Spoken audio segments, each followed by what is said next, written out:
welcome to Saving People Queering Thing, the supernatural podcast where Dean finally has his sask matched. He really does. He really does. Today we are pulling up to Season 7, Episode 11, Adventures in Babysitting. I'm your host, Sam. My pronouns are they, them. I'm August, and my pronouns are they, them. I'm KJ. My pronouns are they, she. Welcome back, KJ. Welcome back. I'm so glad to be back. I felt super randomly awkward introducing myself, which is so weird because I'm here all of the fucking time. I caught it in like the moment of hesitation you had before you said hello, and I was like, "This is you're always here." It feels like I also have that moment of like, right, I need to be like, "Welcome back," because I also forgot that you're not always here. I honestly, you are regularly here on this pod, on this show, just not on the show. Right. Yeah, like I'm here on all of the D&D episodes. This is like my at least second, if not third episode of this season that I've been a guest here. You've been on at least upwards of like 10 to 15 episodes of Queering Things at this point. Honestly, it's because we started recording Supernatural Opinions again, and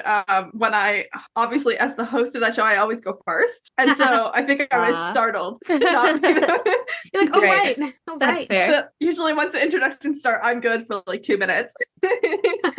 Nice. Very good. Well, now that you've met your hosts for today, it's time to catch you up. If you haven't watched Supernatural recently, here's what you've missed on the road so far. First up, KJ has offered to recap the show. Yes. Usually we just tell people that they're doing it. I've also gotten out of ever doing the series recap. I've been here many a time. Well, we don't make guests do it because we are like, you haven't maybe watched the whole show recently. You're not like watching linearly with us. I mean, you are, but you're like a couple seasons earlier. Putting out season 4 episodes right now. I had you on the episode before, and then you offered to do the series, so I was like, all right. Part of the reason was because this was a mid-season premiere. Like, we just got off the mid-season finale, so they had a good recap at the start, and that jogged my memory of like where things were. Good. All right, KG, let me know when you're ready. Okay, I think I'm ready. Okay, 3, 2, 1, go. After Sam and Dean Winchester stopped the apocalypse, Heaven was in a civil war, and Cass was leading one side against Raphael. Cass teamed up with the demon Crowley to get monster souls from purgatory, released Leviathan onto the world. Leviathan are super resistant to dying and can look like anyone, and they force the Winchesters off the grid by framing them for violent crimes. Dick Roman, their leader, shot and killed our beloved Bobby, and now the boys are left reeling without any father figure or guidance. Nice. I love the timer noise. This timer noise is incredible. I felt like I was in like a moving moment in a Disney movie. I feel like we need that on the show. We need a end of timer music. We need epic end of timer music. That felt like I triumphed and the music rose to the occasion. See, there's the fun thing is if you had music like that, when someone does just the best recap like you just did, you'd get that swelling music. And then when someone like me absolutely biffs a 30-second recap, you'd also get that triumphant music, and it would be sort of mocking. And I think that would be the key is wordstotime.com, because I put what I want to say in the recap in wordstotime.com, and if it tells me when I adjust it to fast that I'm over a minute, over half a minute, then I edit it accordingly. See, that would require me to prepare a 30-second recap, which I think I always prepare no matter which one I do it. I never prepare a recap. I don't. I think it's part of the charm. I think it's more fun not to, but it's more fun to just see what happens. Often stutters when they want to say a lot of things really quickly. I gotta prepare. We respect. We respect that. Oh yeah, I totally do that. I usually start off really strong, and then as soon as I see the timer at 10 seconds left, I'm get all flustered. And that was a super innocuous timer. It wasn't bright and in my face that time was passing, and that was really helpful. Yeah, good job, Zoom. Timer. Yeah, good job, design people. And thanks, Noah, for figuring out that was a thing we could do a couple months ago. Anyway, incredible. All right. Well, now it's August's turn to recap this week's episode. And like I said, I have not prepared this. I did just pull up the episode wiki, as I often do. Even though I just watched the episode right before we started recording, I still need to pull it up just so I have some, if I panic, I have something to look at and be like, right, plot, things that happened. Ready? Let's do it. All right. 3, 2, 1, go. As KJ said, Bobby is dead, and Sam and Dean are reeling. They cannot figure out what the numbers that Bobby wrote down for them mean. So Dean goes to Frank to try and get that information. Sam goes to help Krissy, a young hunter's kid whose dad has gone missing. Sam goes missing. Dean shows up with Krissy.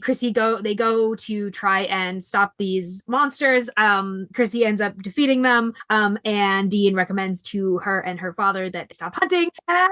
So that epic music really just shut I me love up. it. It's great. Great. Big fan. Really signals the end. It really does. Like the closing credits. Yeah, it does. Amazing. Well done. That's the episode. That's what we're talking about today. Now that we've recapped the episode, it's time for this week's hunt. Today, we are pulling up to Season 7, Episode 11, Adventures in Babysitting, through the theme of progress, which I will be honest, I actually forgot to pay attention to the theme this week, but it is very fitting, and yeah. I have a couple thoughts on it in a roundabout sort of way when we get there. Does anyone want to have beginning thoughts? I'll have a beginning thought. I love the way that the first few minutes of this episode are cut with the 3 weeks. Yes, same. To show that 3 weeks have passed. I love the time passing. Yes, and I like what's happening. I like what's happening in the week. I really liked that setup to show us that 3 weeks passed without just skipping us ahead 3 weeks, because I know on some other shows I watch where someone like a major character dies and then abruptly a lot of time has passed in universe, but not a lot of time has passed in watching time. Yeah. It can be really jarring. Heartland, I'm looking at you. Yeah, I like that they do this as well, and they still manage to not actually take a ton of showtime to do it. Like, it really happens quick. It's like 3 minutes, but because they do the like week 1, week 2, week 3, you feel like there's been some progression, and you see. Yeah, I think it's like they deliver a lot in that week 1 shot where it's just literally Sam and Dean sitting in the cabin, not talking to each other, and then Sam looks at Dean, but Dean's not looking at him, and then Sam looks away, and then Dean looks at Sam, and Sam's not looking at him. I'm like, wow, we got a lot about how isolated these two boys both feel about this major loss they've just incurred, and without saying anything. And how it like shows us how they're not like they're in the same space, but they're not talking, they're not processing. They don't have the ability. Feel like they're in the same space. No, they're not able to come back to kind of the theme. They're not able to make kind of any progress. Not that like grief is like a thing that has a destination, but there is like kind of progressions in grief, and they're not really able to like make any sort of meaningful. No, they seem very stuck. Mm-hmm. Yeah, and that's partly because really they well don't have shown by them sitting on a couch doing absolutely nothing. Together, but not really together, and they have no support. Like, and again, it's sort of illustrated by like a little bit later when Sam is like, "Should we be telling people?" Like the whole thing where like the fact that they didn't have any support system built in. Like they have no support system, so they didn't have anyone that was sort of walking this with them. So it really is just them. Like it's just them. Even then, when we move into the week 2 scene where Dean's obsessing about the numbers still on the couch, but Sam has moved to the kitchen, but he's also obsessing over the numbers, and they're still not talking. Yeah, they've progressed, but the only progression they've made is like further apart and towards the job, because it's the only thing they know. Tackling the same problem, but not together. Like they're individually working on the same thing, and they're not talking. They're not communicating. Sam's back is to Dean, I'm pretty sure. Also, this is Sam's journal. I don't think we've ever seen Sam have a journal, but this is not John's journal that Sam's holding in this scene. Oh, that's true. It's true. A completely different color. It's like, it looks like it might be green. It's definitely dark, and like John's journal is like brown. It's not brown. So Sam which kind of makes sense that Sam has like a journal. It's funny that we haven't seen it. We're in season 7. Is that new? Well, I also there is a possibility that is sort of new because of they've had to ditch a lot of their technology. Well, and they've also had to ditch a lot of their technology and start over. So I wonder if it actually feels more secure. Forever. You don't want to have anything on a laptop just because that maybe feels more dangerous. That feels easier for someone to get access to. do. True, I have a but we lot to could say just later switch in the all of our episode stuff. about journals and the role that journals play in Yes. this show Oh, too. yes. So I was really excited that Sam appears to have one in this Yeah. scene. wish we'd see it again. I don't Yeah. remember if we do or not. We'll be paying attention for that. Hilarious. If anyone is listening and like can think of another time where Sam has had a journal before or after this point, send us a message on social media. Yeah. I would very much Let like us to know know. that. If you've noticed Sam's journal at any point, any journal that Sam might be Sam's. Or Dean, honestly. Yeah. We've seen Dean write in Trish or John. Yeah, and Continue like it. in the Winchesters, we've seen that there's another journal, but like in the run of Supernatural, I would like to see a journal. Yeah. Besides John's, I'm sick of John's journal, Yeah. especially in this episode. Yeah. There is so much to talk about in terms of like John. Oh my God. John's Yeah. specter Oh. looming over this episode again. Really. Especially in like the recent loss of Bobby, that Mhm. suddenly John's looming so Mhm. large. And John's unreliability Yeah, and John's like the contrast of John to Bobby, like we've just been getting it so much in this season. Sam, leading up to Bobby's death. how familiar are you with like the published version of John's journal? 'Cause I Not got- really. Okay, I got stuff to say about Okay. Amazing. what happens in this episode that like also there's a few other instances of in John's journal. You've got Oh, more interesting. expertise Okay. than even I do. You've spent more time actually like really investigating the journal. I've really Yeah. dug into the journal. In the That's week awesome. 3 scene, they've moved to murder boarding, but they're still not actually communicating with each other. And then that's when Sam's like, we need to start making progress Yeah. You know, on our fair. grief, I- or at least letting other people know that they have something to Well, grieve. And Yeah. sort of like I find the it really- practical piece too. Sorry, Yeah. you find it interesting. Yes, What? exactly. Which is what plays into the point I was going to make. I think it's really interesting how, and this has always been the case with the brothers, is they deal with their grief in very different ways. Yes. And it seems like Sam typically is able to progress a little bit faster. Mhm. Not that grief needs to progress in any kind of way. That's not how grief works. But yeah, like I find it interesting how like Sam is looking forward. He's like, okay, we have to call Bobby's people. And Dean is like, why is that our job?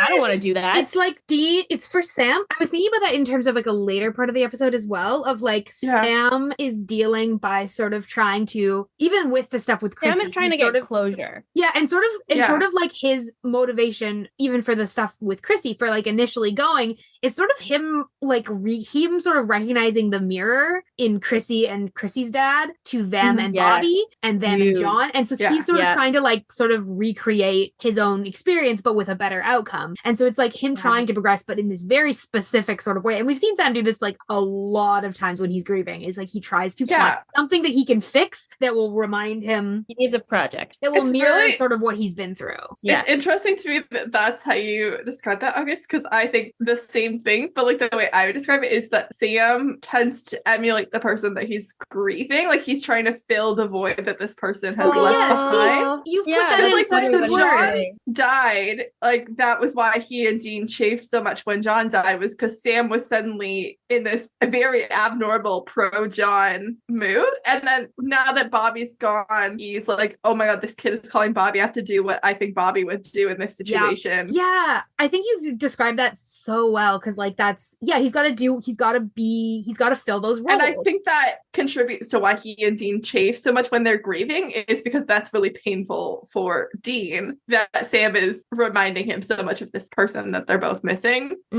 Yeah. So it's just like really compounding the grief that Dean's feeling too. Yeah. I think that's kind of why they sometimes butt heads so much Oh, in these absolutely. like very intense grieving moments. Because Dean's method for usually his initial grief is actually just to like pretend, well, it's not even pretending it's not existing. It's just kind of going like, I am not ready to engage with anyone else Mhm. about this grief. It is so personal and it is so all consuming that I actually can't engage with anyone else. And I actually need things to not remind me of it. Whereas Sam is like actively sort of looking for things to remind him of it, because that's how he's trying to like Yeah, and he's trying to connect with Dean because he knows that they're sharing this grief, and like it's not Sam or Dean's fault that that's their two different grieving processes. Like neither of them are wrong. No, of course. They just really don't help each other in their own grieving processes. And illustrates the fact that like when you're grieving, you need more people. Yeah, people are not attached to the situation. Sam is looking for is that he's realizing that Dean isn't that person for him right now, but like they don't know anybody else, and he's like, we should. But there are other people that care about Bobby. Yeah, and I think Sam should actually be telling people that Bobby died, if not for that, but also like so that people like Krissy have somebody else to call, because obviously calling Bobby is not helpful. The practicality of that, though, that's also complicated in their circumstances because they are trying to stay off the grid, and them putting themselves in more people's radars not necessarily smart. Like how actually undefined their relationship with Bobby is. Like we all, I think as a fandom acknowledge that Bobby is their dad, or at very least like an uncle-like figure to them. Mm-hmm. But that's because nobody in this family talks to anybody ever.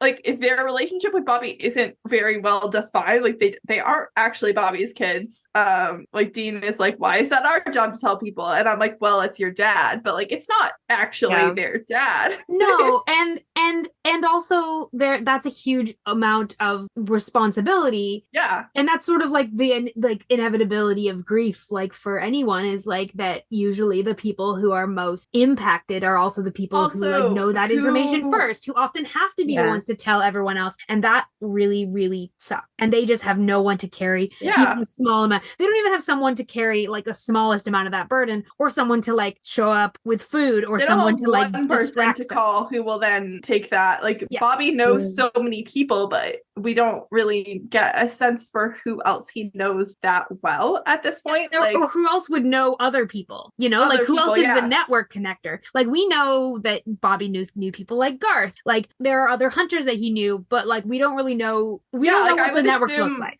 Rufus would have been that person, but Rufus is also gone. Like they don't. Lost. And Sam and Dean are so isolated from all other hunters, really, that even though they know Bobby, who knows all of these other people, they haven't taken the time to know anybody else. No, and their lives have been so complicated since the show started, but especially since season 4, with everything with Sam and Ruby and the angels and the demons. Yeah, other hunters don't like them. Other hunters probably still want to kill Sam. Like they've been at the crux of like the worst things that have happened on Earth for the past like 4 years, and they've kind of stayed off the radar as a result. They've also like worked really closely with angels. It's been really, really complex.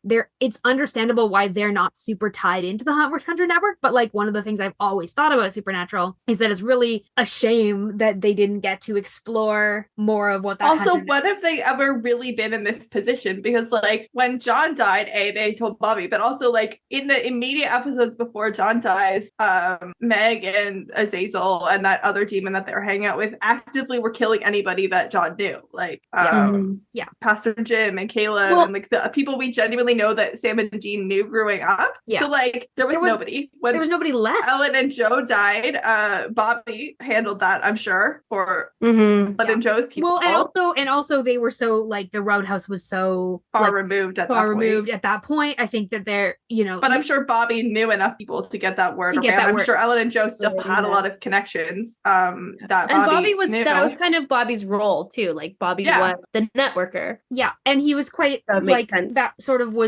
And Bobby knew how to navigate that network. And like we don't have a Bobby replacement. Like we just don't have a Bobby replacement. Not only just for the role he played for Sam and Dean emotionally, but for the role that he played in this world narratively. Yeah.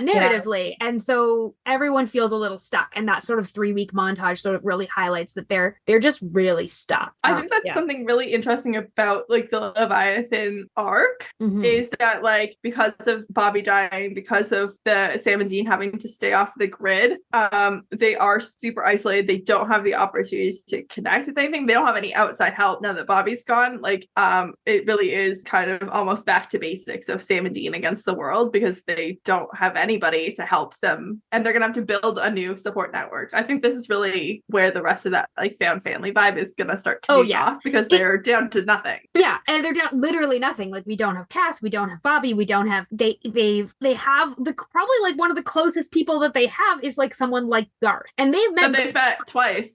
Once they've met Garth once. And really, like, who else do they have that they are closer? Like, no one. Closer to Crowley. And like, so yeah, we're gonna. Who's the king of hell? Crowley is at this point. I don't remember if we like Crowley this week or we hate Crowley, but we like Crowley.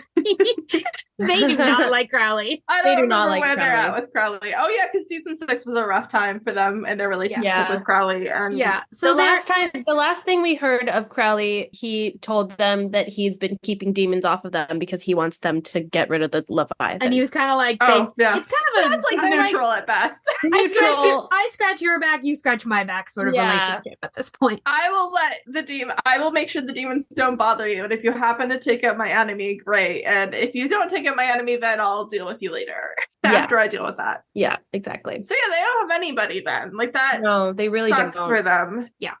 It really. And I think that it's interesting when we have Krissy come into the picture because they're like, oh shit, Krissy has no one except for her dad, and her dad is maybe dead somewhere. And like, how well could her dad have known Bobby? Like, I mean, I get that Bobby knows a lot of people that we don't know, but like, has Krissy even met Bobby before? It didn't sound like it. No. Didn't sound like it. No, it didn't. And again, it seems like more of a Bobby is being left as a person you can call, not as a like last resort, not as a like family member that you know or someone that not the way that the way that like Sam and Dean kind of used to call Bobby like in the early days when they were still reconnecting with Bobby versus now. Absolutely. Yeah. I fucking love Krissy. I love my favorite. She's so cute and like man, she's so much smaller than I remember. Oh, she's such a baby. She's such a baby. She's 14, and watching the episode, I was trying to piece. I was like, I don't remember how old she's supposed to be, and I'm guessing somewhere in that 14 to 16. She's 14. I was thinking about how like we don't know a lot about the Winchesters, but like we actually know quite a bit about like when Sam and Dean were about. We actually really do. That's really when we've got a lot of our flashbacks have centered around that sort of. Because a lot of flashbacks center around when Sam is 9, making Dean about 13, 14, or when Sam is 14, 15. Like that's a lot of the flashbacks we've had so far. Yeah. And just to like think about like Krissy is really living a different life than them, even though she clearly, as we know by the end of the episode, is aware of what's going on. She's not actively involved the way that Sam and Dean were actively involved. No, and that's sort of like a really fascinating contrast. Like that's sort of this is also a single dad on a revenge mission. But it turns out you can leave your kid out of it if you try. I mean, to an extent. Obviously, Krissy's pretty involved in this particular. And she knows more than she has like let on, but she has never, to this point, gone on a hunt. She's never gone on a hunt. Right. She seems like she's helped maybe with research or it doesn't even seem like that. Like it seems like she's sort of been tangentially like related. Yeah. Like and we know Dean was full on hunting by the time he was at least 16, probably earlier. And we know he was hunting earlier than that. We know he went on a solo hunt by the time he was 16. We know he was hunting earlier than that because we have flashbacks from them leaving Sam in like we we know for sure. So we have flashbacks from when Sam was 9 and Dean was on a hunt with John. So Dean was at least hunting when he was 14. Sam was at least doing research. Dean was hunting when he was 12. That makes him 12. Yeah. Sam's 9. Oh man. So like and again, this is sort of coming to like the end later on in the episode. So maybe we don't have to go in order. It doesn't matter. Like there's so many interesting things in what they're doing with Dean and characterization and his stuff with Krissy. Because they're both like such obvious hunter kids with like such different, with such actually quite similar personalities, but like very different actual experiences. Yeah. And what I really found interesting was like how much like we've seen Dean be so kind of closed off since they lost Cass. And this is one of the most open sort of conversations we've seen him have. It's like, I'll be honest, I forgot until you mentioned earlier that Cass was also gone, that we had lost Cass. Yeah. I did forget about that part. I knew that it was in the recap of the episode.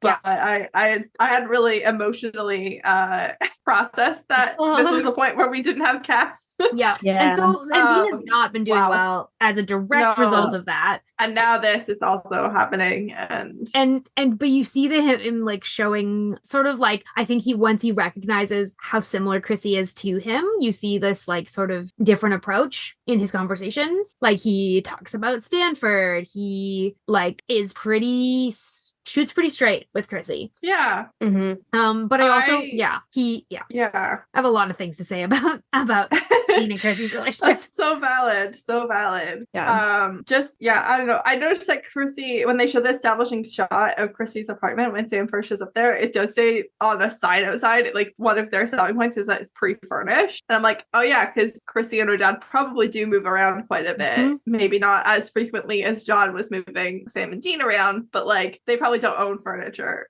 Yeah, totally. No, she's probably lucky if she gets to do a year at the same school. Yeah, like she's still being still pretty young to be left alone. By the way, like it's not. I know some people think that would probably be like might think that's controversial, but like I was left alone. I was left alone when I was 14 as well. Oh yeah, same. For like I was left alone by 12 a night, or like I was also left alone by 12, or like maybe 11. But it is kind of young to be alone for an extended amount of time. Yeah, it is, and to be alone without like any support. Like, does she have other people that did she have like presumably she doesn't have other people that she's calling. She's not connected to other adults, probably also because they likely move around. Like even though Krissy's trauma up to this point is like a lot less than Sam and Dean's, it's not nothing. It's still like by virtue of being in the hunting world. Like well, yeah, also, like by the end of the episode, she lets us know. Yeah, by the end of the episode that like she watched her mom die. Mm-hmm. Yeah, in a pretty violent way. Yeah, I mean she has. Yeah, she hasn't maybe been on. But we don't hunts know and that had the hunter life. But yeah, but she's not. It's sort of like this sort of reminder, and like they have that conversation that like Dean has with her dad at the end, where he just kind of says like you have a choice, and basically sort of saying what the quiet part out loud, like if you stay in the hunting life, your kid gets fucked up by the hunting life. You cannot avoid that. Your kid will get more and more fucked up by that. She's gonna die, which I mean, if you like take out all of the times that Sam and Dean have come back to life, Dean would have been dead at 26 and Sam would have been dead at 22. And like they've survived a lot longer than that, obviously, but that's because the outside forces and like back alley demon dealings and shit, like they should be dead. And you get the impression, like from everyone we've known, most hunters, most people who are deeply connected to the hunting world have pretty short lifespans, and it is Bobby's sort of considered foolish to very old, really. Yeah. Like there's I think and Bobby didn't grow up in it. Like for those who like grew up. He started as a full adult. Yeah. So he maybe didn't have that many years actually being. Yeah, and he still was in the hunting world actively for like 20 odd years, but 30 years. But like and he also was in a less combat-y role, a more recent. But again, it just sort of like highlights that this world is so dangerous, and Sam and Dean know intimately what it means to be a hunter kid, and like that's different than being like you have the like even for Krissy's dad, like you had a horrible thing happen to someone you loved, and you decided that you wanted to like get revenge, or you wanted to get revenge, or you wanted to stop it happening to anyone else, and like that's all well and good when you're like someone who doesn't have children. Yeah, I think it's really different when you're Bobby, who I mean, just watch something horrible happen to your wife, but like you don't have any other family. It's not less or traumatic kids. For you, no, but it is less. You aren't inflicting that on a child. Yeah. And I think like I think it's cool to see that this actually works. Like the argument that they make to Lee Chambers actually works, and they actually are like, we're going to one and done. And that's rare. I thought it was really interesting just that Krissy let Sam in when Sam first showed up at her house. I can't imagine what John Winchester's reaction would have been if Sam let a stranger into their house at 14. I mean, she doesn't really have another option. Also, like, no, she doesn't. He answered the phone number that she was given by her dad. Yeah. So she knows that at least in some way he's connected. And I mean, I suppose like he could have just been the thing that killed Bobby and then showed up at her house. That's true. I mean, she doesn't seem too experienced to like think. Yeah, I just thought like I mean, she's playing dumb, which is what her dad told her to do, which I think is a great strategy. Yeah. But she is in no way prepared, and like clearly she hasn't she doesn't test or anything. No, and she doesn't test Sam to make sure he's not a demon or something. No, because she doesn't have that experience, so she doesn't know to. But then either her dad has really and this is the thing with hunter kids is like you have the two extremes. You have like John on the one end who was like like, I am going to train my kids really well, but I'm also going to like basically ensure that they have no other option but to be hunters, and they are going to be hunting very young. They are going to be way too overexposed. They're going to know things they don't actually need to know because I'm obsessive about hunting. And then you have the other end where you have like hunters, and I think there are some that we meet over the course of time where they're like, they don't know at all about, like, the kids don't know at all. I think there's gotta be that is one of the arguments I see most pro John people make for John is like, it is. It's not fair to have your kid be unprepared, which I do agree with. Yeah.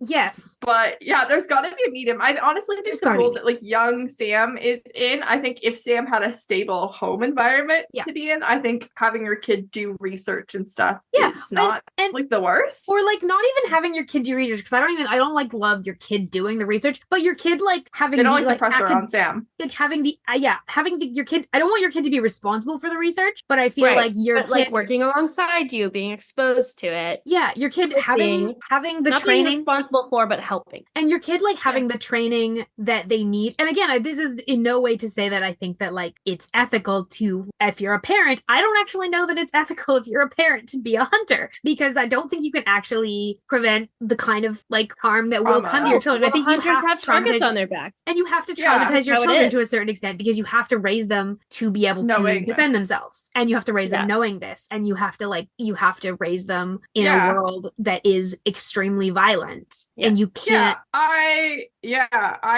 also conflicted with this, because on the other hand, we know that not knowing also doesn't protect you. Every episode is some random family getting killed. No, exactly. So I guess if you know, it's kind of like the same thing as like, I don't know, teaching your kid not to cross the street without looking. Like you got to prepare them for the dangers of the world. Yeah, and maybe like what this episode kind of ends is the progress that they've sort of made with like Lee and Krissy, is that they've gone, okay, we can't unknow what we know, but maybe we don't have to. Maybe it's not good for us. Maybe Lee will go back to maybe Lee would go back to hunting once Krissy's an adult. Maybe Krissy will make a different choice when she's an adult. But at least the idea that like maybe you shouldn't be actively hunting when your child is a child. Yeah, when she finds out that Sam even went to Stanford at all, she is shocked that was even an option. Like she just never considered being anything other than a hunter. And I think that is maybe where hunting parents we've seen, except for Bobby, have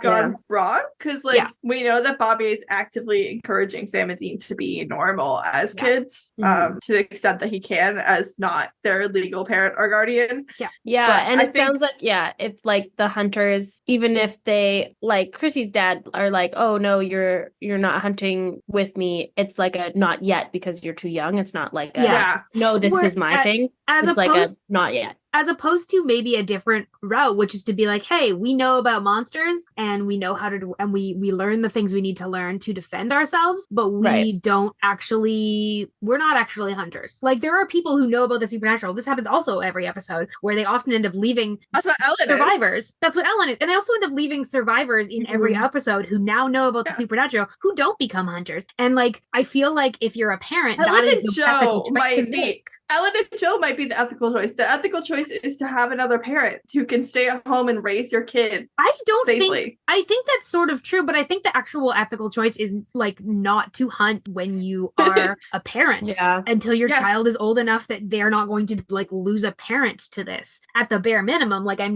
just not sure that. Yeah, I guess Joe still loses her dad. Not sure that it's sucks. Like, but also like, does Joe lose her parent to hunting, or does she lose her parent to John Winchester sucking? That's also true, and it's more complicated than that too. Like there are lots of like I get, it's not as simple as being like this is the only correct choice, but I just think that like most hunting parents seem to make not the ideal choice and seem to go to the default. If your kid gets into the top 3 school in the whole country and your reaction is disown them, you're on the wrong path. I mean, John Winchester is so far on the wrong path. He's not even headed to this like. But we already also like if your kid doesn't even know that they could go to college, like that's not even just like the active discouraging that John's doing, but just like the I'm going to be a hunter and there's literally no other options. That also seems like like Krissy didn't consider that. And I'm glad that by the end of this episode, she gets to consider that. And I think it's really... maybe just your job as a parent, not even to say like, oh, I don't think you should be a hunter, but just like, hey, there are other things you could do. Yeah. And I think what Dean does with Krissy in the car, the conversation that they have is actually a really good illustration of this. Because like Krissy asks, she's like, how come you get to do it and I don't? And he's like, I'm the grown up. And I think that like what I liked about that was that like, he is in the role of like, I am the adult responsible for your safety in this moment. Mm-hmm. So I am the grown up. I do need to make this decision. I'm not going to control your every behavior because obviously Krissy just is going to do what she's going to do. But like, he's like, my responsibility is like to protect you, not endanger you when you're in my care. And I think that's like what a lot of hunter parents don't necessarily do. Well, is they like, I'm the grown up, so I get to make that decision. Yeah. Sam and Lee might be dead already. Mm-hmm. In which case, if Dean brings Krissy in there and they also die, like what has he done? Whereas like if Dean gets in there and Sam and Lee are dead, maybe he kills the monster, maybe he doesn't, but at least Krissy's not in there. Mm-hmm. Yeah, at least Krissy's in a little bit safer. And I think like Dean making the decision to do actively differently than what John would have done is, and to basically use the same reasoning. Like he sort of like John did a lot of like, I'm the grown up, I'm the parent, I get to make decisions about my kids' lives. And Dean does the same, says the same thing, but like for the opposite reason. And I think for the reason of like protection, goes like, it's my decision because I'm the grown up, but like my decision is in your best interest. And this is maybe not super new given the amount of character development both brothers have undergone, but like in the early seasons, Dean agreed with John's decisions about how they were raised to a point. Yeah. At least externally. Maybe internally he definitely thought they were wrong, but like when Sam is like, we shouldn't have been raised like that, Dean was adamantly arguing in John's and I think Dean's trauma was so like, and like his the way he had been raised had so like warped his sort of perception of what a parent was. It's very nice to see that that's changed, and it's really sad that it's probably changed a lot because of the things that have happened to them, and also like because of Bobby, and now Bobby's gone, and that is really sad that that avenue for self-discovery is closed for now. Yeah. But now he's the one now, like both Sam and Dean in this episode are the ones acting like Bobby. I thought they acted very well in terms of how they both dealt with Krissy. Like obviously Dean spends more time with Krissy, but I think that Sam was very good to respect what he interpreted as Lee's wishes around how to handle Krissy without belittling her. Yeah, he treats her like he takes her seriously. He listens to her. He tries really hard to make himself less of a threat, the threat that he could be. Yeah. And like he does, I think that really well. He's very trusted adult energy. Yeah. Yes, big trusted adult energy. Because like Dean shows up and Krissy's like, "Oh, Sam looks like he knew what he was doing, and you look like an idiot." Dean and Krissy have such a different vibe. And Dean at the beginning is just like, I am not in the mood. Like this is a job, and I'm gonna do. And he warms up once he like gets some time with Krissy. I mean, he does the same thing that Sam does. Like he doesn't. He like assumes that Lee's wishes are that Krissy's not involved and doesn't know about the job. But he does. Like Sam is like, "Oh, why don't you go make me some coffee?" And Dean is like, "I'm not holding your hand. Go wait in the living room." Right. Sam's like, I don't have time. Sam's like, let's play this game where we both pretend. Give you agency when you leave of your own accord. It's your decision to leave. And we both kind of pretend that you don't know what's going on and I don't know. Even though like most likely Sam knows because Sam was a kid in that position. Sam was a kid in that position who knew more than he let on. Something about this, I don't know why this reminded me of this, but something about the way that like Sam searched the room, even though it's completely different, reminded me of that season 2 episode where Sam's possessed by Meg and he absolutely trashes that other hunter that he ends up killing's house. I was like, oh, like this is, I don't know why those two things reminded me, but like just the idea of like looking through a house for another sign that someone's a hunter, because like Bobby's house is just so obvious. Like Bobby's a hunter. He's not hiding it. He's got a fucking huge ass demon trap on the ceiling of his living room, and he's got lore books stacked up to the ceiling. Nobody comes in Bobby's house who doesn't already know he's a hunter. Yeah, because everyone else would be shot before they get in the front door. You're either a monster or you know about hunting. Bobby doesn't have any other friend. Like and then like Sam and like John only has like the storage units. He doesn't ever have a home. Like maybe he has a motel room, but if he's in a motel room, he's not staying. He's got whatever he has for this case. But I didn't know. There was something really interesting about like people who have homes and houses, but like also like they're keeping it a secret, just like but also still Sam and Dean both immediately knowing where to look. Dean found that closet so fast. I don't know if Sam mentioned it in his voicemail and we just didn't hear it, but like Dean didn't didn't search the rest of the room. No, they know where hunters hide their shit. Like, yeah, they know. This is not the first time. Going back a little bit, can we talk about Frank? Yeah, a lot of my other oh my notes gosh, are this about is my Frank. first Frank episode in a very long time. Oh my god. Because I haven't watched any of the rest of the season. Oh, Frank cracks me up so much. I love Frank so much, actually. Okay, I think I found Frank more annoying in previous watches, and this watch I am just like fucking loving him. No. I think it's really funny. I have this note that says Dean and Frank being two grumpies working together is hilarious. Mm-hmm. They have a buddy cop. Frank is less annoying because there's so much banter going, or not banter. They're just like both of them are just so grumpy. I am so together mad to each other really now that there was never a Bobby Frank interaction. Right? Like they know each other. That would have been good. Like we only know Frank because Bobby and Frank know each other. Yeah. How come we never got a Frank and Bobby scene? Yeah, they really only overlap for a couple of episodes when they're like both in the show and both alive. And it's really Dean's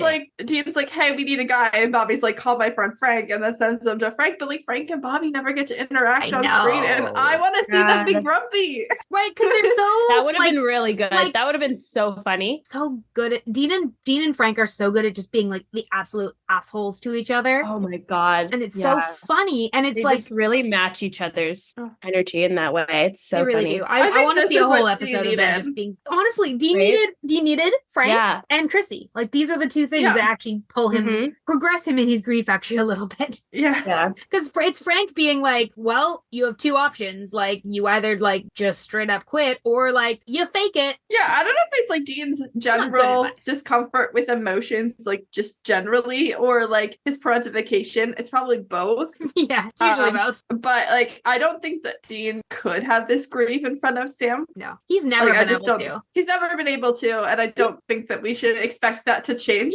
No, and he's barely able to have that in front of Bobby. Yeah. Like he almost needs to have it in front of other people. Yeah. But I think like Sam is usually so kind when he's dealing with somebody who's grieving, and like I just don't think that Dean could stand to have Sam act kindly for him. No, because he did. Because that's way, way, way too vulnerable and scary. He needed to have his grief with somebody who would do what Bobby would do, but not in the way that Sam would try to do what Bobby would do. Yeah, in a way that is like actually grumpy, which not that Sam can't be grumpy. Sam is grumpy, but not usually with this kind of thing. No, and Frank is able to be like sort of detached in terms of the actual, like he's sat, like I'm sure he's like, it sucks that Bobby is dead, but he's also like so accustomed to, you get the impression that this is like, he doesn't get attached. So Frank also reveals his origin story. Speaking of people who are involved in the hunting world without being hunters because their families have died. Yeah. Enter Frank.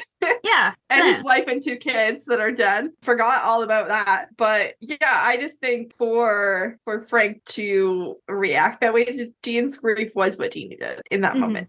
He needed someone who wasn't going to expect him to be vulnerable, but then could actually allow him to be a little vulnerable. And I think that like Frank's advice isn't like necessarily good advice, but it is the only thing that Dean could maybe have taken right now. Yeah, and like if you think back to other times that Dean's been grieving and Bobby's been like, we don't have time for you to have this grief reaction right now. Like there's stuff that needs to get done and you need to remember that. I think is a little bit of what Dean was looking for with Frank, and Frank did deliver. Good parallel there. Also, I'm not like 100% sure that this is what's happening, but I do think that I heard some faint Dean's theme notes behind Frank's advice. When Frank is talking about like, make yourself smile because you're alive and that's your job, then do it again the next I'd have to go watch it again to hear it. There is very faint music. It sounds to me like Dean's theme, which like, if you've been listening for any length of time, you know that we talk whenever we hear Dean's theme because of our friend Beth at Driver Picks a Podcast, who is an expert at noticing significant Dean moments and how they've paired that with like Dean's theme music. And I just think it's really interesting that that music is reminiscent, at least in this scene. Yeah, at the very least similar enough. It sort of broke my heart a little bit. I was like, oh yes, this is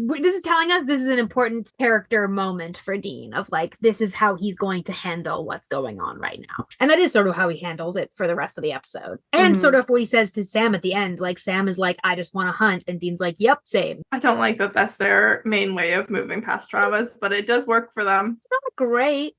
Evidence says, though, it's the only thing that does work for them consistently. I mean, like, they continue to survive. To be fair, if they had no apocalypse, like pending apocalypse or like world-threatening monster to deal with when they were grieving anytime, they could stop and have grief and it would be better, but they genuinely don't really have time. So I guess like just focusing on the work and what needs to be done is the best that they can do, because like the world does sort of depend on it. And and that's a horrible weight to carry, but it is sort of their experience. Theoretically, in the supernatural universe, be an unsuspecting citizen of the world, appreciated.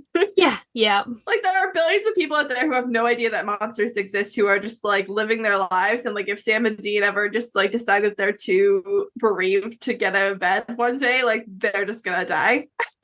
Yeah, they don't have the ability to like process grief like normal people. Yeah, the nameless famous masses' lives depend on it. Yeah, and so for them to actually be like, okay, at least by the end of this episode, they've actually genuinely helped someone get out of the life, and they've talked about the fact that they're not fine. That so badly. They needed that win. They needed a win to be able to believe that. Well, it's such a complete. It's more of a complete win, because I feel like in a lot of episodes, a hunter would be in trouble. They would save that hunter. That hunter would go on to keep hunting, and like that is a win. They've saved somebody's life, but getting Lee and Krissy to stop hunting is more of a win. It is. It's totally. more complete, and actually allows them to see something genuinely good coming out. Well, we all know that like saving someone so they can keep hunting isn't really saving them, because they're going to die eventually. Yeah, in a really horrible way. I mean, everybody does eventually, but hunters sooner and more often than most. Yeah. And then they can sort of like breathe. They can sort of breathe a little bit, I think, for a minute. They can kind of go, okay, we don't have to like constantly be thinking about this 14-year-old that's probably hunting. You know, they can actually just sort of go, hopefully the monsters don't come for them and they're okay. I do want to go back to Frank and Dean for a second. Because they do the arm cutting thing to like prove that they're not leviathans or whatever, shapeshifters, whatever other things they're usually trying to prove they aren't. Mostly in this case leviathan. But Dean cuts his arm and then wipes the knife twice and then hands Frank the same knife. That's a bloodborne pathogen spread, y'all. Oh my god. There's also a lot of things where you're just do that a lot. Spreading blood on you're also spreading blood on your clothing. He also doesn't do anything to his own wound. Yeah, like they're not doing It's not a clean knife. That's totally not a clean he knife. just pulls it out of wherever. Like, who knows? It probably killed the monster a few days ago. Yeah, infection is real. Disease is real. The leviathans aren't going to kill you, but like whatever fucking infection Dean's incurred from all the times he's done this, Frank now has, and vice versa. Like, please live long enough to fight another monster. Hunters, learn some basic like medical information to save your lives. We just put out an episode, or like we just have an episode coming up that where I was complaining about the first aid skills of the boys, like where they're like using dental floss. I'm like, go find a suture kit. Like if you can't buy a suture kit, which I'm sure you probably can, steal one. Y'all steal all the fucking time. Yeah, all the money they have is you don't have to be using dental floss.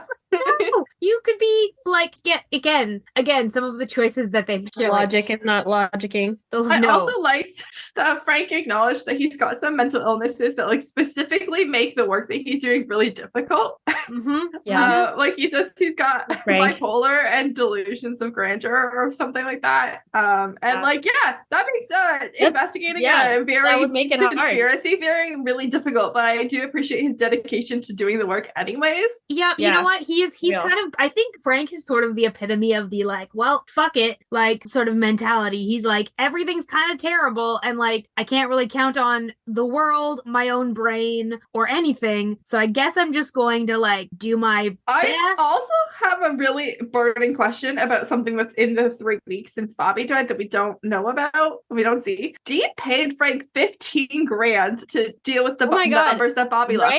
Where did he get $15,000? I have a note that also says LOL where. Maybe Bobby Bobby had money stashed away. I would not put it past Bobby to have had money stashed away. How much money could Bobby have had stashed away? I mean, it's been a lot of years.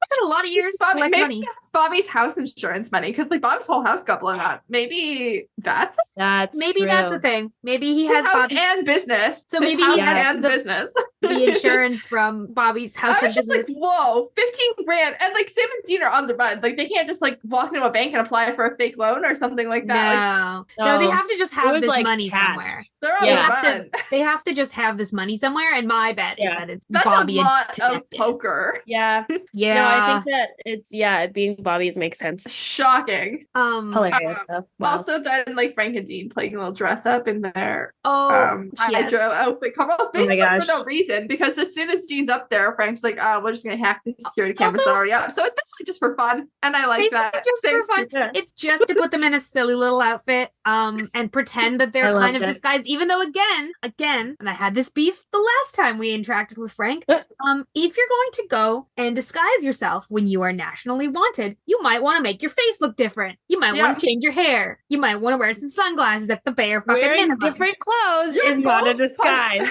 You're so recognizable. Like, yes, Frank is like super paranoid, but like Dean's like 4th time being on the FBI's most wanted list. Like Dean should be so recognizable to like most Americans at this point. Yeah, in the show. I always think of no, actually that's a later thing, and even though Noah's not here, we're not going to talk about it. No, because he's going to edit this. Sorry, Noah. I'll just move on. It's fine. Also, like just this little side note, Sam has a really great Fed suit when he goes to the coroner's office. I love how he looks in this season. Because I haven't had a lot of season 7 Sam exposure, but this is a great suit. Also, the coroner makes a joke about vampires and is really offended that Sam doesn't find it funny. I thought that was hilarious. I had a note about this too, because this poor coroner is like, he's like, people laugh at that joke, and Sam's like, yeah, I mean, it could have been. Yeah. Sam's like, this isn't a joke. This coroner is like, I'm just trying to get through my Monday. Like, find that joke funny. And Sam's like, no. Sam's like, actually, let me think about whether or not that's not what vampires looks like. Sam's like, that could be a possibility. Though I would like to submit another formal complaint for why are we still, since when do you read to Dean? It's literally season 7. Why are we still making this joke? Why? Stop pretending Dean doesn't read. Stop it, writer. It's not a funny joke. Sam is the worst offender of this. I'm sorry. Yes, he is. It's Sam almost every time. It's been Bobby a couple times, but it's been Sam 90% of the time. I think it is just like, I think it's a relic of like their childhood. And like the roles that within their family, which is I think a minor excuse. I think it like it's not an excuse for it's rubbed off to Bobby. I don't love that. And I don't love because I mean, to be fair, Bobby has also made it very clear that he knows that Dean is intelligent and like uses his sort of persona as a mask. I probably Sam is not always great at communicating that like think that like my interests haven't changed at all since I was a kid. And to be fair, a lot of my interests haven't changed since I was a kid. But there are probably also things that like were like primary things that I was interested in as a kid that I'm not interested in now. And like somebody who's like a relative like maybe hasn't changed their perspective. And that's kind of like, I don't know, like you meet your like friends' siblings when they're like little kids, and then like all of a sudden they're like grown up, and you're like, no, you're 8. You're always like 8. You were stuck in my head. That is I had friends recently, like I've had a couple of friends recently where like their significantly younger siblings have children now, and every time I'm like, God, absolutely the fuck no. Like you're 7, you're 11, you're a kid brother, and you cannot have your own child now. That's anyway. But I do think to talk about the journals now. Yes, let's talk about the journals. Because Sam leaves Dean a voicemail that he knows that he's hunting a Machala and another solitary. He's going in. Dean also sleeps for 36 hours, which understandable given that he hasn't been sleeping, and also like he's going through a major like trauma. But also like Dean sleeping for 36 hours almost gets Sam killed. Right. But I have this very specific grievance with Hunters in general, as always, specifically John. Although there is a later episode where Bobby and Rufus are also guilty of this exact same thing. And that's if you work a case and you're wrong about something you wrote down, go back and write an update. I know like most hunters write their journals for themselves, but like go back and write an update, because maybe you're gonna forget about this update when it's in the moment. And like also just assume that you're writing this down because somebody else might read it when it comes to like specifically the hunting journal. Yeah. Especially John. Okay, here's why I think that this is the most grievous in John. Because Bob wasn't expecting to like die or retire, who is, even though as a hunter you should always be expecting to die. But John left his journal to Dean in season 1 and then went missing on purpose. So he passed the journal on specifically to Dean, knowing that Dean was going to read it to solve cases going forward. So that should have, when John decided that, oh, I'm going to go missing on purpose and I'm going to leave my journal in Jericho for Dean to find, back in the pilot, that's when John should have started crossing out fucking entries. There's an entry in John's journal where he hunts the Doc Benton from season 3. John had previously hunted Doc Benton, and in the like published John's journal, then there's a later case where something happens where John goes, oh, I don't think what we did to Doc Benton would have actually solved this. Maybe I should go back and do it. But obviously he never does, because then we have to deal with Doc Benton in season 3. I'm just saying, maybe write a little note in the margin. Yeah. Go back and finish that up. Edit just a little bit. Write edit in, especially for John, because he did knowingly pass the journal on for Sam and Dean to use. I mean, more specifically Dean, but eventually Sam and Dean to use in exactly this way, because Sam wasn't there when Dean had another hunt. John wasn't there either. Dean probably could have written something in the margins later, because Dean's also gone over this book 100 times, but we do need to have a plot. So, but just in general, plot update wouldn't hurt anybody. Yeah, agreed. Yikes. Yeah, it's not great. Yeah, you'd think that they would think of that. Also, Sally, one of the Vitala that's like pretending to be like a sex worker, is played by Megan Ori, and it's really excited to see her. She plays Ruby / Little Red Riding Hood in Once Upon a Time. In Once Upon a Time. Yeah. Which is also filmed in BC, so there is quite a bit of cast crossover. Yeah. But honestly, that's exactly how her character dressed in Once Upon a Time. Like, she's just like a different Ruby. Yeah. Now she's Sally. But she was such a fun side character in that. I was really excited that she was here. Yeah, good. Also shocking, maybe not that shocking, but the fact that Sam gets the drop on him and he buys this whole like scared like woman act is probably exactly what happened to Krissy's dad, really. But like, I mean, again, like they thought that he, the information he had was that it's one thing. Yeah, and if it had been just one thing, he would have been fine. Yeah, exactly. I don't know if he necessarily falls for it. He's just like, okay, I'm gonna. He doesn't really have time to react. No, he really doesn't. He does allow himself to be led to a more secluded spot, but like on a normal day, I think Sam would not be hindered too much by that. Well, Sam's, and it's a mix of like actual like lived experience to tell him that he usually will be fine, and also a little bit of Sam hubris of like. Yeah, I think Sam also maybe forgot that he didn't have Dean. He always has Dean. Yeah, Dean's always like behind. Dean's always around the corner. Dean's always close. Yeah. Totally. I think that's. I don't know. I wouldn't call this episode scary, and obviously I've seen this episode before, so I know it sounds fine. But it's really scary to know that like Sam left that voicemail for Dean, and then like presumably within a couple of hours got into this situation, and then Dean didn't even check his voicemail for 36 hours, and then Dean had to like retrace Sam's step to Krissy's apartment, and then find out where Krissy's dad went, and then find Sam. Like, it's probably been a good 48 hours before like Sam even before Dean even gets to town after Sam called. At least it's been at least probably 48 hours. Yeah. Assuming Krissy says, oh, it's been like 3 days. Yeah. I don't know. Like, I don't know. Just like, I don't know. From Sam's point of view, Sam called Dean, didn't pick up. He left a voicemail. Like, he has no idea if Dean's coming. And like, I think Sam would probably assume that Dean would get that voicemail relatively soon. And there's a 36-hour delay before Dean even starts looking for Sam. Yeah. Even though Dean immediately knew from that voicemail that he should. Also, I don't know. I do agree that Dean needed to sleep, but also like maybe Frank could have woken Dean up when his phone rang and it was Sam. Yeah, I feel like that seems a little bit like plot convenience. Yeah. That Dean doesn't get that information. Like, he's usually pretty good. And also, like, you're telling me Dean is so tired he wouldn't have heard his phone going off when his phone is connected to Sam. That's really weird. That's his only person. That's weird. That's weird that he wouldn't have like figured that out. Also, I don't want to talk too much because we already talked a lot about like the Stanford thing. But Dean says that it was a couple of years ago when Sam was at Stanford. I got bad news, baby. It's been at least 7, probably 8 years since Sam left Stanford. Yeah. I know like people say a couple and they don't like genuinely mean to, but it's been 8 years at like minimum. Yeah. Since Sam was at Stanford, and it probably wasn't like super recently while Sam was at Stanford. Like, yeah. Or else they probably would have talked about it, you know? True. Maybe. Yeah. I think that this is a really rich episode, and Yeah, I just have a note just about like the last kind of scene, their episode or their conversation that they have in the car. Yeah.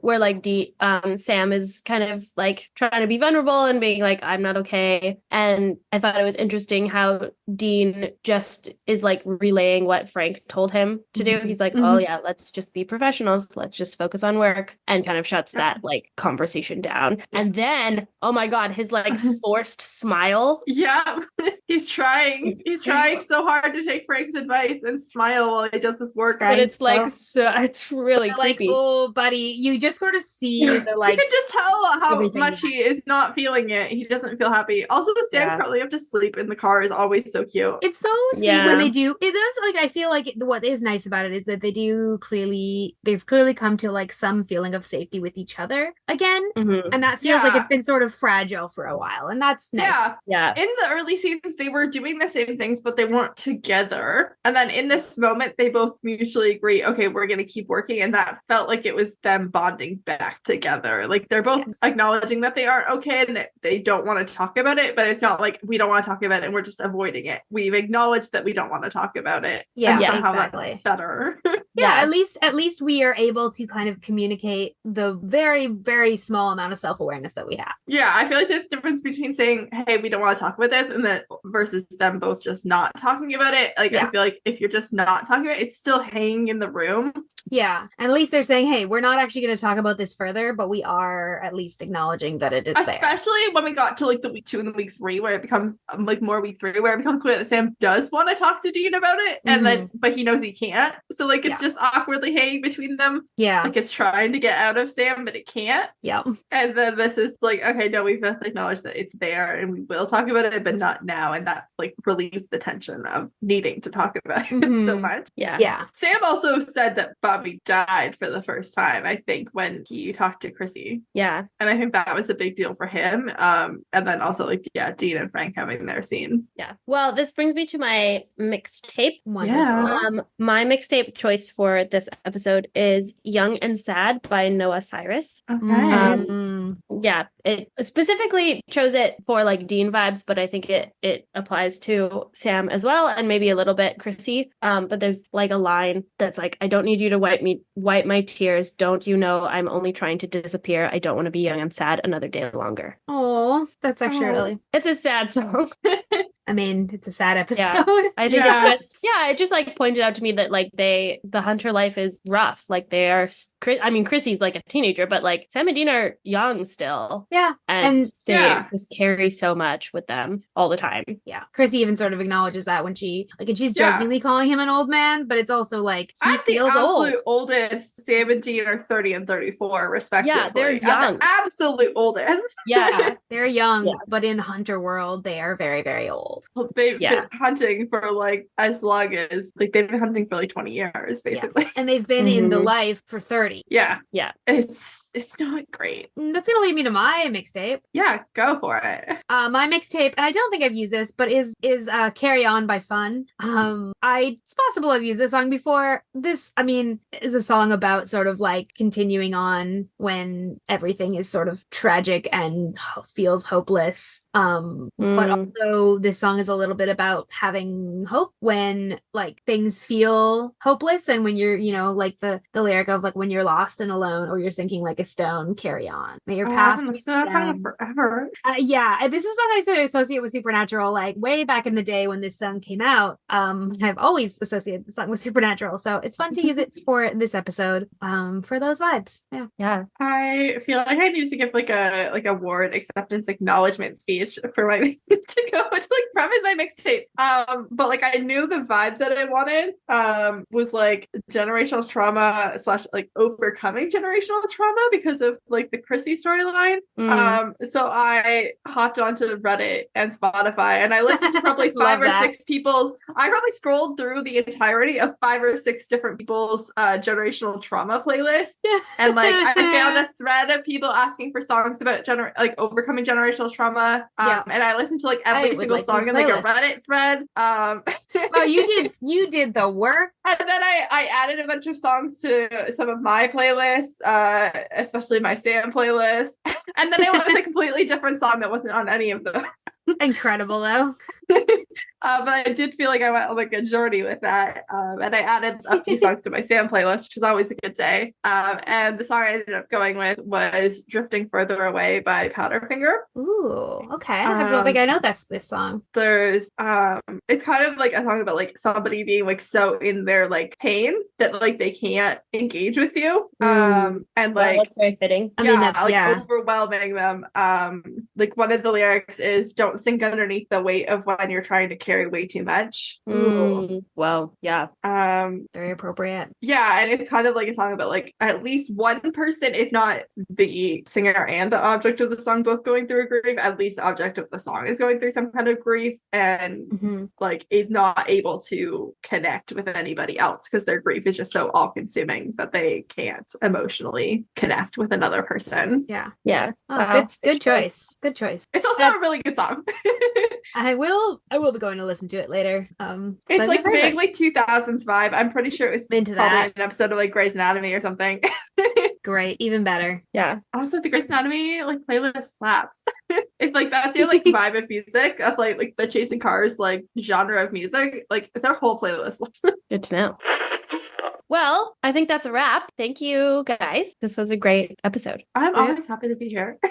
Yeah. It was very good. I always love doing this with you too. It's very fun. Well, listeners, if you want more, make sure that you are subscribed to Saving People Queering Things wherever you listen to your podcast and share our show with your friends. You can also join our free Discord server and find links to our socials, catch up on the latest season mixtapes, and more, all at our website, queeringthingspodcast.com. Also available to you in this feed is Queering People Saving Those, which is all of the main hosts, including me, taking a deep dive into queer D&D adventures and releasing right here in this feed. So you don't have to go anywhere extra for it. It's just right here, and I get to play sassy California Queen Courtney. It's very good. You get to hear KJ's Valley Girl.